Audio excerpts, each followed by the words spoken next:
Salam saudaraku yang kekasih di dalam Tuhan Yesus Kristus. Saya kali ini ingin mengajak saudara untuk merenungkan lebih lagi mengenai kasih Kristus. Loh Pak, bukankah orang Kristen semua juga tahu mengenai kasih Kristus?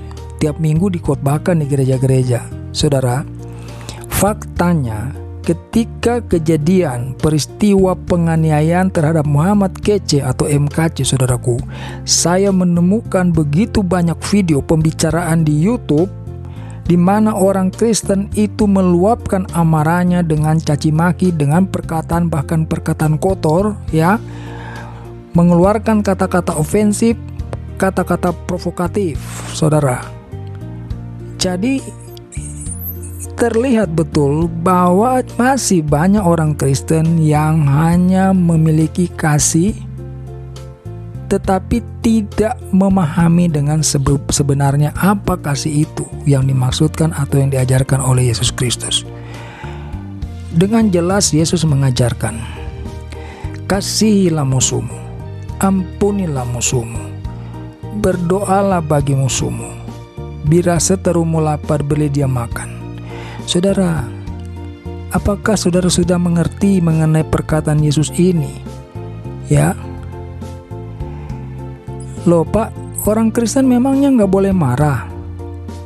Saudara, kemarahan bagi setiap orang itu adalah sesuatu yang memang bisa terjadi apabila mengalami sesuatu keadaan di mana dia tidak lagi dapat menguasai diri.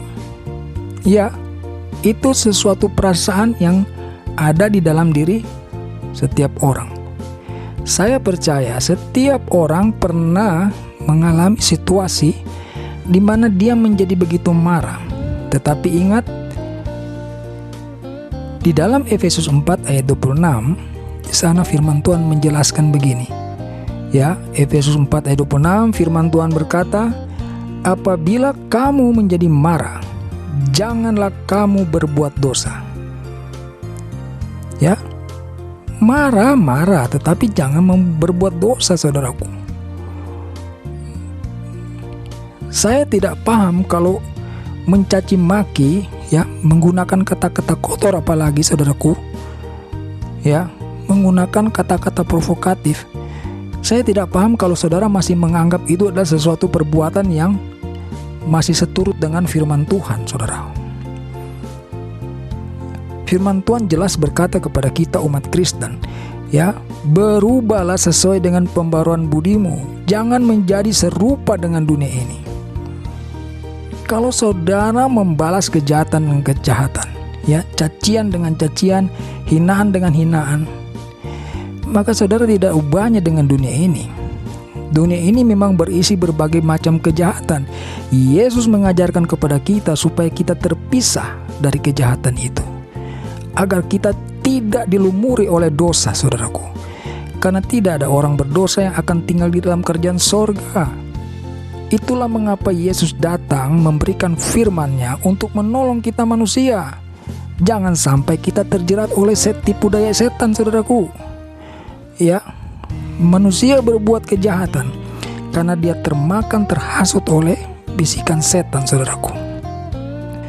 Kalau saudara terhasut oleh bisikan Yesus, maka yang akan timbul di dalam hati saudara adalah kasih, saudaraku. Firman Tuhan jelas mengajar kepada orang Kristen, kasihilah sesamamu manusia seperti engkau mengasihi dirimu sendiri. Apakah engkau mau dihina?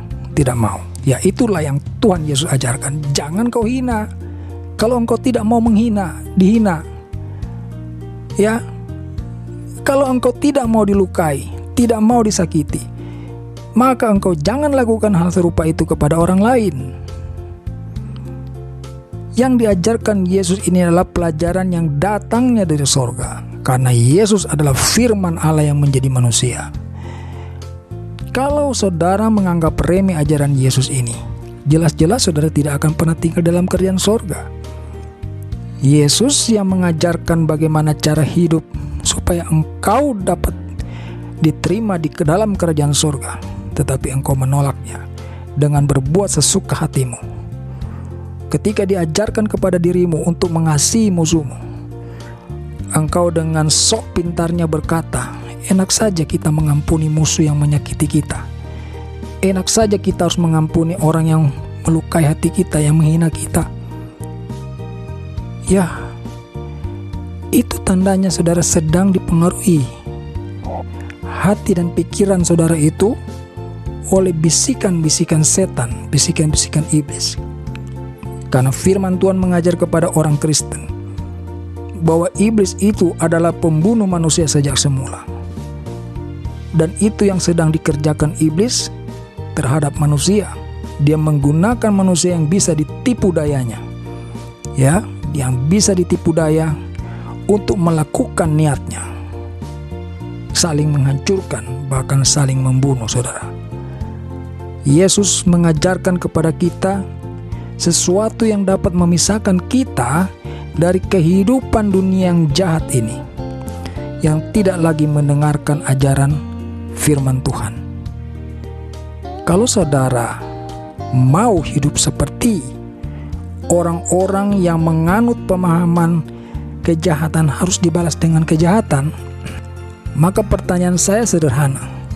Di dalam sorga itu ada kejahatan atau kebaikan? Apakah di dalam sorga itu terdapat kejahatan? Sungguh bodoh saudara kalau engkau menjawab ada.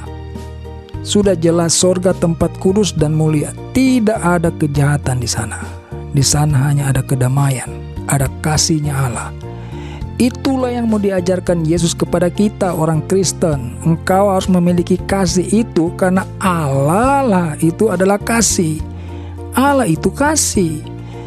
Kasih harus hidup bersama-sama dengan kasih. Tidak ada kasih hidup bersama-sama dengan orang jahat. Jadi saudaraku, janganlah engkau memahami kasih yang diajarkan Kristus dengan serampangan, saudara. Ya, kuasailah dirimu. Firman Tuhan sudah mengajar kepada orang Kristen, hari-hari ini adalah jahat. Ya, hari-hari ini adalah jahat, saudaraku.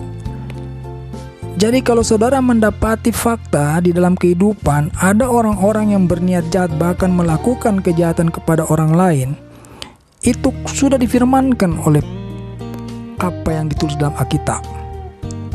Ya, firman Allah sudah menjelaskan kepada kita. Maka saya perlu ingatkan, kuasailah dirimu, ya. Apabila kamu menjadi marah, janganlah kamu berbuat dosa. Itu firman Tuhan, ya. Apabila kamu menjadi marah, janganlah kamu berbuat dosa. Bahkan dilanjutkan lagi, janganlah matahari terbenam sebelum padam amarahmu. Artinya tidak ada dendam, saudaraku. Ya, bayangkan, sebelum matahari terbenam engkau sudah harus selesai dengan amarahmu. Itu artinya tidak boleh engkau membawa dendam di dalam hati sanubarimu. Inilah yang disebut ajaran kasih, saudaraku. Di dalam sorga hanya terdapat kasih dan kedamaian. Sehingga engkau hari ini diajarkan oleh Yesus yang datang dari sorga itu, bagaimana engkau harus mempunyai kasih itu di dalam dirimu, supaya engkau layak untuk tinggal di dalam kerajaan sorga. Sebab yang sudah saya katakan tadi, hanya kasih yang dapat tinggal bersama-sama dengan kasih. Allah itu kasih, engkau mempunyai kasih karena diajarkan oleh Yesus Kristus, maka engkau dapat tinggal bersama-sama dengan Allah di dalam kerajaan sorga. Di dalam sorga tidak ada sedikit pun kejahatan, maka berhentilah engkau untuk berbuat kejahatan.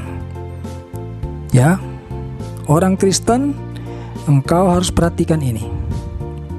Tidak ada perintah daripada Tuhan Yesus untuk engkau melakukan kejahatan demi nama Dia. Ya, demi nama Yesus.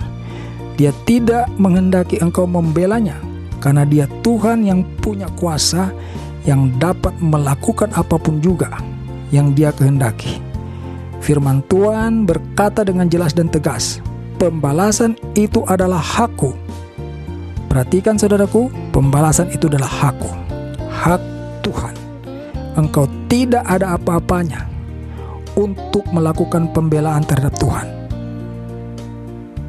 Kiranya renungan ini menyadarkan kita semua yang menjadi pengikut Kristus, kuasailah dirimu, tetap berada di dalam jalan dan ajaran Yesus, karena Dia sedang membawa kita untuk dapat hidup di dalam kerajaan sorga.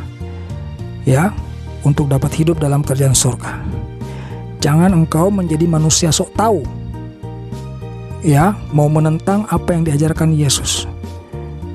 Yesus mengajarkan kita untuk melakukan kasih, dan Dia sudah menegaskan bahwa pembalasan itu adalah hakku.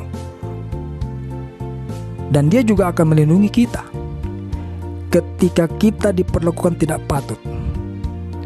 Memang Tuhan itu tidak kelihatan, tetapi Dia berkuasa atas setiap manusia, baik yang percaya kepada Dia maupun yang tidak percaya kepada Dia.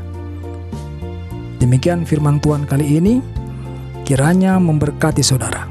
Haleluya, amin.